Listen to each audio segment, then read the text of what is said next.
ગતરોજ સ્થાનિક સ્વરાજ્યની ચૂંટણી શાંતિપૂર્ણ માહોલમાં સંપન્ન થઈ છે અને હવે સ્થાનિક સ્વરાજ્યની ચૂંટણીનું મતગણતરી થવા જઈ રહી છે આવતીકાલે। ત્યારે હાલ મતગણતરીને લઈ તૈયારીઓને પણ આખરી ઓપ આપી દેવામાં આવ્યો છે। અમદાવાદ મહાનગરપાલિકાની ચૂંટણીને બે અલગ અલગ કેન્દ્રો ઉપર મતગણતરીની પ્રક્રિયા હાથ ધરવામાં આવશે, જેમાં એલડી એન્જિનિયરિંગ કોલેજમાં 27 વોર્ડની તો ગુજરાત કોલેજમાં 21 વોર્ડની મતગણતરી હાથ ધરાશે।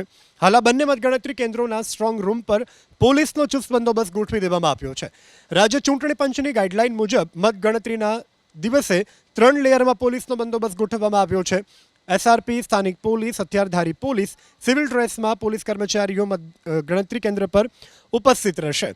તો આ તરફ સુરતમાં પણ ચાપતો બંદોબસ્ત ગોઠવવામાં આવ્યો છે।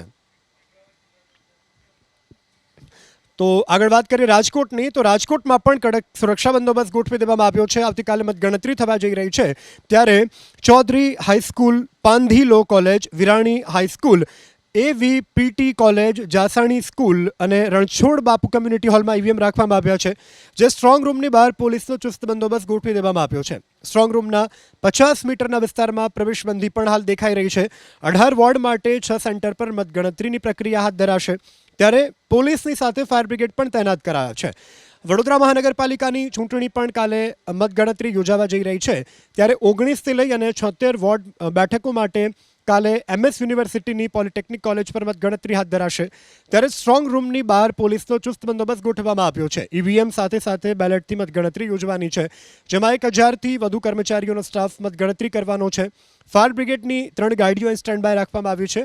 ગરમીના પ્રકોપને લીધે એમ્બ્યુલન્સ સાથે મેડિકલ સ્ટાફ 350થી વધુ પોલીસ કર્મચારીઓ મતગણતરી કેન્દ્રો પર તૈનાત કરવામાં આવ્યા છે।